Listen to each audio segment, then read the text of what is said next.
Здравствуйте, дорогие друзья! Приветствуем вас на канале «Делаем вместе своими руками». С вами, как всегда, Андрей и Наталья. Мы решили сделать летнюю женскую сумочку на основе фанерного дна с крепкими ручками и симпатичным внутренним чехлом, сшитым из лоскутков. Для начала работы нам понадобится фанерное дно. Это донышко мы сделали своими руками. Оно уже окрашено морилкой и покрыто одним слоем паркетного лака. У нас на изготовление такого варианта уходит примерно 15 минут. Главным преимуществом является возможность сделать донышко именно такого размера, который нам нужен для этой сумочки. Ссылка на видео мастер-класс по изготовлению фанерного дна своими руками будет под этим видео. Однако, если вы не готовы к таким подвигам, в магазинах уже есть готовые фанерные донышки, но в основном это донышки для вязания с отверстиями большого диаметра. Также для работы нам понадобятся специально подготовленные трубочки. В этот раз мы скрутили трубочки из полосы бумаги размером 10 сантиметров. Ссылка на мастер-класс по их изготовлению также будет под видео. Для плетения валика на основе фанерного дна нам понадобится подставка. У меня это жестяная баночка высотой 15,5 сантиметров. На нее мы устанавливаем наше дно для того, чтобы удобнее было вставлять трубочки и плести. Я вставляю трубочки в отверстие по всему периметру. Для того, чтобы начать плести наш валик, мы выполняем простую загибку. Делается она очень просто. Мы берем трубочку, заводим ее за соседнюю и опускаем вниз. Вот и все. Так мы поступаем со всеми трубочками по кругу. Заводим за соседнюю трубочку и опускаем вниз. Это простое движение, мы его выполняем по кругу. Ссылка на более подробный мастер-класс о том, как сплести валик на основе фанерного дна, будет под этим видео.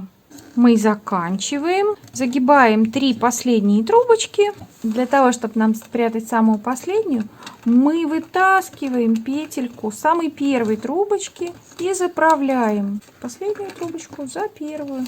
Круг у нас замкнулся. Теперь мы к нашей загибке просто подставим, даже не будем подклеивать, 2 рабочие трубочки.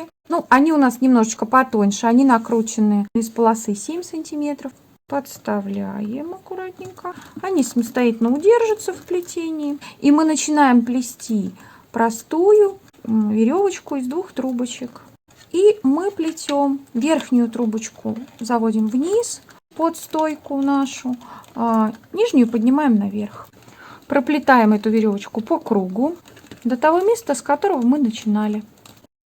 Мы практически закончили наш круг, и вот мы подходим к месту, с которого мы начинали. Мы доплетаем, и наши кончики мы обрезаем и прячем в плетение. Вниз под плетение. Надеюсь, что вам видно. Вот, все. Сейчас мы поправляем наше плетение, смотрим, если что-то где-то торчит, то самое время сейчас прижать. Потому что сейчас мы будем переворачивать наше плетение и уже, собственно, выполнять валик. И вот перед нами лес трубочек. Теперь попытаемся наш лес трубочек превратить в красивый валик. Мы выбираем трубочку нижнюю. Можно выбрать абсолютно любую. Я, например, взяла эту. Сверху отсчитываю 4 трубочки, пропускаю их и загибаю вниз за 5-ю. И вот уже здесь я подрезаю. Оставляем этот хвостик, его мы даже подклеивать не будем. Берем следующую трубочку. Параллельно первой мы ее прокладываем. Также мимо 4 и заводим ее за 5-ю. Вот как вы можете увидеть, да, следующая трубочка, она прижала этот хвостик. И все, и отсюда он у нас уже больше никуда не денется. Трубочки очень плотные, буду подрезать их сегодня кусачками. И также мы выполняем валик со всеми нашими трубочками. Проводим перед 4 трубочками, заводим за 5-ю и загибаем. Чтобы не считать, всякий раз просто будем заводить за следующую. И мы точно не ошибемся. Излишки трубочки отрезаем. Берем следующую. Надеюсь, что вам хорошо видно. Изнутри, видите, да, поддерживаю, не хочу, чтобы заваливались внутрь. Снаружи, вот поймать такой момент, да, отрезать не слишком коротко, не слишком длинный. Ну вот по размеру заготовки. Хвостик оставили. Берем следующую трубочку. И они сами уже, как вот вы можете увидеть, они укладываются в довольно-таки аккуратный валик. И это действие выполняем по кругу. Берем следующую. Заводим, опускаем вниз. Прижимаем хвостик к предыдущей. Подрезаем. Берем следующую. Вводим, опускаем вниз. Вот как можете увидеть, да, трубочки закрывают полностью все хвостики. Вот такой валик плетется очень быстро, легко и оставляет довольно симпатичный край. У нас осталось 3 последние трубочки, и мы заканчиваем плести наш валик. Сохраняя рисунок, мы также заводим перед 4 трубочками за 5-ю. Но вот теперь уже обрезанный наш кончик мы будем маскировать в плетение сюда, за эту стоечку. Заводить аккуратненько. Все. Тут очень важно соблюсти рисунок плетения. Вот как у нас шло, да, чтобы точно так же 4. Вот она у нас, трубочка еще не оплетенная. Мы за нее заводим за 5-ю. Вот. Подрезаем вот здесь коротко и прячем в плетение кончик. Другого у нас способа нет. Куда бы мы еще могли его деть? И вот теперь мы маскируем уже нашу последнюю. Вот у нас. Заводим за 5-ю, завели за 5-ю стоечку, коротко подрезаем. И точно так же, как предыдущие, мы маскируем кончик в плетение. Вот что у нас получилось. Нужно проверить по кругу, поправить плетение. На основе такого замечательного валика начинаем плести веревочкой в 2 трубочки. Мы подклеим к нашему валику 2 рабочие трубочки. Маленькой капельки клея будет достаточно. Я буду подклеивать прямо к стоечке, вот сюда к основанию. Излишки клея можно удалить. И точно так же подклеиваем 2-ю трубочку. К соседней стоечке подклеиваем и начинаем оплетать стойку так, чтобы у нас трубочка, которая была снаружи, она оказалась внутри, обогнула стойку. Трубочка, которая была внутри, чтобы она у нас оказалась, вот она вышла наружу. Я уже говорила, что у нас расстояние между трубочками всего 1 сантиметр, поэтому плести не очень удобно, но в итоге плетение получится плотным, красивым, очень надежным. Вот так мы оплетаем все стоечки по кругу до того места, с которого мы начали. Это будет наш первый ряд. Я изнутри пальцем придерживаю трубочки, чтобы они не заваливались внутрь, потому что мне все-таки хочется, чтобы форма у сумочки была ровная. И аккуратненько проводим наращивание. Наращиваем обязательно на клей, чтобы в самый неподходящий момент трубочки у нас не выскочили. Стараемся наращивать за стоечками, чтобы было не видно мест наращивания. Ну и у каждой трубочки я срезаю обязательно концы. И мы продолжаем плести. Такое простое плетение за счет такой плотности дает красивый рисунок потом уже плетеной стеночки. При этом не перегружают деталями. Мы проплели 3 ряда. И для удобства плетения внутрь будущей сумки на небольшую подставку мы поместим заготовку из фанерного дна меньшего размера.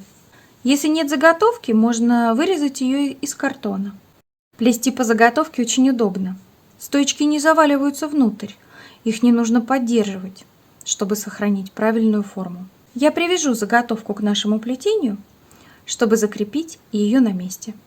Ну, а мне будет удобнее показывать для вас процесс плетения. После того, как мы закончим плетение, мы просто срежем эту веревочку, и не будет даже следа о том, что она здесь была. Мы плавно перешли к плетению 5-го ряда и планируем сплести еще примерно 10 рядов. Мы продолжаем плести 7-й ряд. Это очень приятное, успокаивающее занятие, можно сказать, релаксационное. Оплетать рядочек за рядком и смотреть, как в твоих руках появляется что-то новое. Мы плетем 10-й ряд. Очень важно следить сейчас за стоечками, чтобы они не уходили в сторону, чтобы примерно одинаковое было расстояние. Это очень влияет на узор плетения. Ну а внутрь западать, в общем-то, им не дает наша вставочка. Мы заменили веревочку на малярный скотч, потому что мне удалось найти упаковку малярного скотча. Теперь мы будем продолжать плетение. Продолжаем следить за стоечками, чтобы расстояние между ними было примерно одинаковым, чтобы они не заваливались внутрь и по возможности ровно держались в плетении. Высота плетенки постепенно прибавляется, и очень скоро мы перейдем к наращиванию наших стоечек. Мы сплели 21 ряд. Высота нашего изделия сейчас уже 11 сантиметров. Но, как вы видите, трубочки стали совсем короткими, стоечки. Пришло время их нарастить. Сейчас под углом я буду подрезать все наши трубочки по кругу. И сверху наращивать трубочками такого же диаметра. Сразу говорю, желательно делать это под острым углом, чтобы облегчить себе процесс наращивания. Режем трубочки по кругу. А сейчас мы на наши пенечки подклеим трубочки такого же диаметра, просто вот так посадим на клей. И дальше, чтобы у нас эти места были незаметны, мы закроем это еще плетением. Я планирую сплести сверху еще 4 ряда веревочкой. Наши длинные увлажненные трубочки послужат нам для плетения и красивой загибки. Итак, мы наращиваем наши трубочки по кругу. Если бы у нас было большее расстояние между трубочками, ну скажем, не 1 сантиметр, а 2 сантиметра, то мы не стали бы подклеивать сверху. Мы бы вставили просто рядом в эту же лунку дополнительную трубочку и оплетали их вместе, а потом у нас бы просто остались длинные трубочки. Но так как плетение у нас очень-очень плотное, расстояние между ними всего 1 сантиметр, то здесь просто нет возможности подставить дополнительную стойку. Мы нарастили все трубочки и продолжаем плетение. Наша внутренняя заготовка, которая поддерживала корзинку изнутри, нам больше не нужна, и мы ее сейчас просто уберем. Мы сплели все вместе 26 рядов. После наращивания проплели еще 5 рядов и полностью закрыли следы наращивания наших трубочек под плетением. Общая высота у нас около 14 сантиметров. И теперь кончики наши плетения, мы вот с этого места начинали, и здесь сюда же мы приходим, мы их аккуратно подрезаем и просто подклеиваем к плетению. Тут особенно даже замаскировать у меня их не получится, но их не будет заметно, потому что их закроет загибка. Под углом подрезаю и просто подклеиваю сюда же к трубочкам. Буквально капельку клея, другую трубочку завожу за, тоже подрезаю под уголочком и тоже подклеиваю сюда. Очень важно начинать плетение и заканчивать в одном и том же месте, иначе у нас будет неровная корзина по высоте, будет неровный край. Начинаем выполнять загибку. Вот с этого же места, чтобы у нас немножко прижать наши подклеенные трубочки, мы начинаем плести. Заводим первую трубочку за соседнюю и опускаю вниз. Вторую трубочку также завожу за соседнюю и опускаю вниз. Третью и четвертую трубочку завожу вниз. Все время под руками у нас должно оставаться 4 трубочки. Теперь крайнюю левую трубочку провожу над 3 трубочками, завожу, пропускаю одну стоечку, завожу за соседнюю стоечку и опускаю вниз. Здесь я буду кончик подрезать. Чтобы он не убежал у нас, мы стоечку предыдущую опускаем вниз, сверху на него. Под руками у нас опять остается 4 ровные трубочки. Все, значит, мы все сделали правильно. Продолжаем плести. Снова берем крайнюю левую над 3 трубочками. Одну верхнюю пропускаем. За стоечку вниз подрезаем. Если очень длинный хвостик оставить, он будет выглядывать из-под загибки. Очень короткий, есть опасность, что выпадет. Вот как-то надо постараться поймать интуитивно, может быть, эту длину. Прижали. Под руками 4 трубочки, значит, мы все делаем верно. Берем следующую, заводим за стоечку через одну, опускаем вниз. После плетения мы розгу, конечно, свою еще немножечко поправим, поэтому особенно не беспокойтесь. Подрезаем и предыдущей стоечкой зажимаем. Опять 4 трубочки, все верно у нас. Итак, мы продолжаем плетение по кругу. Поднимаем левую, заводим через одну, Опускаем вниз, подрезаем, прижимаем стоечкой. Пересчитали 4. Продолжаем плести. Вот у нас уже загибка розга в процессе, видите, сверху. Как мне кажется, она повторяет рисунок плетения нашего нижнего вот этого валика. У нас в одну и ту же сторону направлены трубочки. И, как мне кажется, наша будущая сумочка выглядит очень гармонично. Так наша сумочка выглядит изнутри. Она оказалась довольно вместительной, что меня очень радует. А мы продолжаем плести загибку розгу на 4 трубочки по кругу. Мы заканчиваем плетение нашей загибки. Принцип у нас остается все тот же самый. Осталось 4 трубочки. Подрезаем, загибаем и продолжаем точно так же.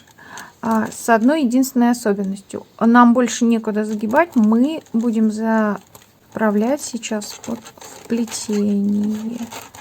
Подрезаем, заправляем следующую. И вот у нас последние 4 трубочки. Заканчиваем нашу розгу. Подрезаем наш хвостик и заправляем его в нашу загибку.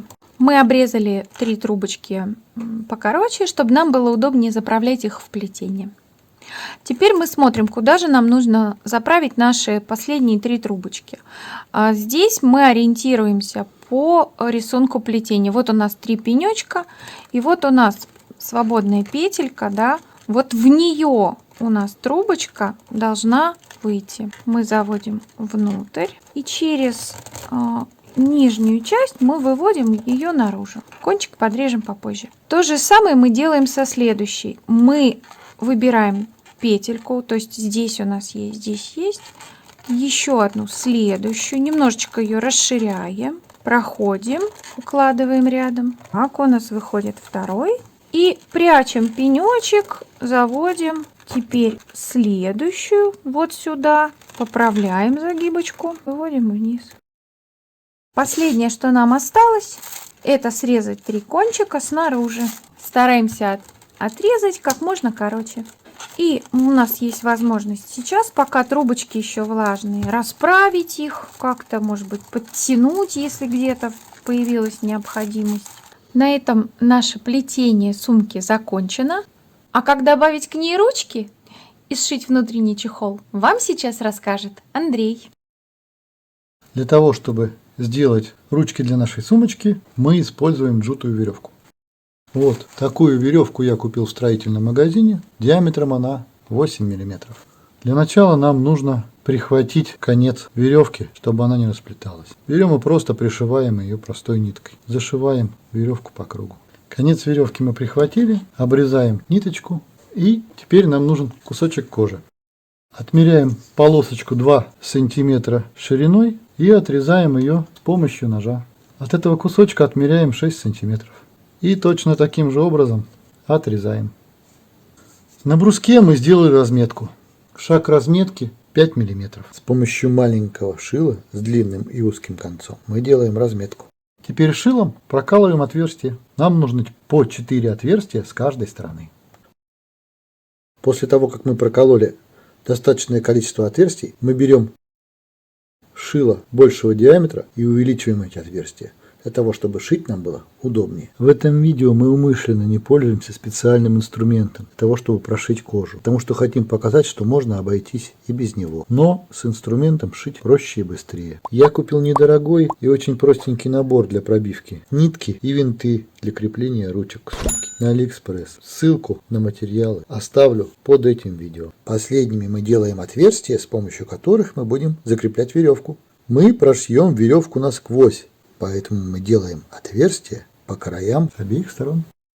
Вот, мы прокололи отверстия, и теперь нам понадобятся вощеные плоские нитки для кожи и 2 обыкновенные иголки с большими ушками. Мы будем шить одновременно 2 иголками. Чтобы зафиксировать иголку, мы берем и прокалываем нитку, а потом опускаем ее вниз. Вот, теперь у нас иголка не выскользнет. Отрезаем нужную длину. И то же самое делаем со второй иголкой. И точно так же фиксируем ее на нитке. Если нитка будет расплетаться, можно подпалить кончик зажигалкой.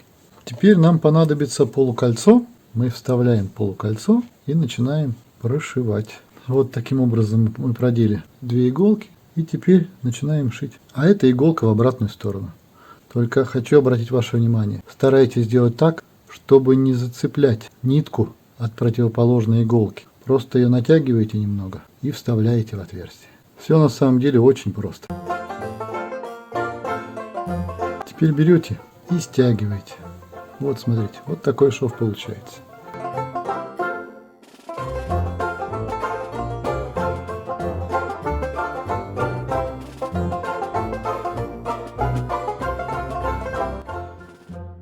Вот мы прошили, теперь вставляем хвостик веревки. Вставляем веревку и теперь прошиваем вместе с веревкой. Таким образом мы надежно фиксируем веревку. Затягиваем наши узелки и шьем таким нехитрым способом до самого кольца.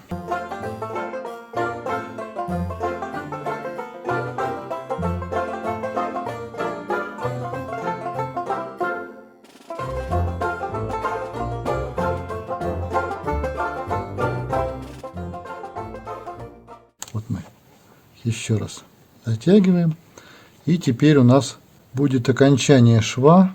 Здесь нужно быть немножко повнимательнее.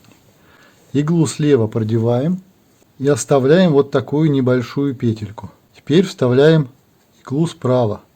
Главное не попасть в нитку. Попадете в нитку, затянуть не получится. Продеваем иглу, делаем 2 виточка. Видите, у нас вот петелька. Наша игла должна попасть вот в эту петельку. Продеваем иголку и плавно вот таким образом начинаем затягивать. И затягиваем. Вот видите, мы затянули хорошенько. И наша задача сейчас продеть узелок внутрь. Мы вот сейчас вот таким образом выходим вот сюда, ближе к кольцу. И перетащим туда наш узелок. Узелок ушел внутрь. Мы здесь еще делаем один контрольный. Обрезаем нитки и подпаливаем хвостики. Все, хвостики мы подпалили, заправляем их туда. Наш шов готов. Теперь делаем ответную часть от сумки. Ту часть, которую мы будем пришивать к сумке. Для этого мы делаем еще один такой же кусочек кожи. С 4 отверстиями с обеих сторон. Вот мы сделали достаточное количество отверстий. Вставляем. Это будет часть, которая крепится к сумке. И также прошиваем с помощью 2 иголок. Шить можно как в сторону от кольца, так и наоборот к кольцу. Это не имеет никакого значения. К тому же эти швы не будут нести нагрузку. По большому счету они вообще декоративные. Здесь основная нагрузка будет на винт, который мы прикручиваем к сумке. Стягиваем, прошиваем, помогаем инструментам протянуть иголку с ниткой, если она не проходит. Стягиваем и делаем узелок между полосками кожи. Обрезаем и опаливаем кончики зажигалкой, чтобы вощеная нить у нас не расплелась. А теперь точно так же прошиваем другую сторону. Теперь нам нужно определиться, где делать отверстие для крепления. Если мы сделаем крепление ближе к полукольцу, то мы его зафиксируем винтом, и тогда не будет ненужного люфта. Если мы делаем подальше, то нам придется сделать здесь еще один стежок, чтобы полукольцо не болталось. Я предпочитаю делать еще один стежок и крепить чуть дальше. Берем и пробиваем отверстие. Мы пробили отверстие, сейчас будем крепить ручку к сумке. В качестве крепления мы используем винты цвета бронза. Стоимость комплекта таких винтов из 20 штук на сайте AliExpress около 100 рублей. Ссылка на винты будет под видео. Эта часть у нас будет наружная, это внутренняя. Отступаем несколько рядов от загибки. У меня это получается 6 рядов. Вот я уже наметил это расстояние. Вставляем туда винт. Для надежности крепления мы подкладываем под винт шайбу или кусочек кожи с отверстием. Сейчас мы ничего подкладывать под винты не будем, потому что мы сейчас просто подгоняем ручки к сумочке. И закручиваем отверткой с обратной стороны. Вот мы закрепили винт. И как видите, по образцу сделали вторую, точно такую же часть ручки. Теперь мы сделаем вторую ручку и прикрепим ее к сумке. Мы прикрепили ручки к сумке и сделали на них кожаные накладки. Для того, чтобы сделать накладки, я просто вырезал 2 кусочка кожи в размер и прошил их нитками. Если вас заинтересовал процесс изготовления накладки без специальных инструментов, пишите в комментариях под видео, и мы снимем отдельный ролик на эту тему. Наша сумка практически готова. Теперь нам осталось сшить небольшой внутренний чехол из лоскутков и закрепить его внутри. И мы решили снять об этом отдельное видео. Следите за нашими новинками, оставайтесь с нами на канале. Всего вам доброго. До свидания.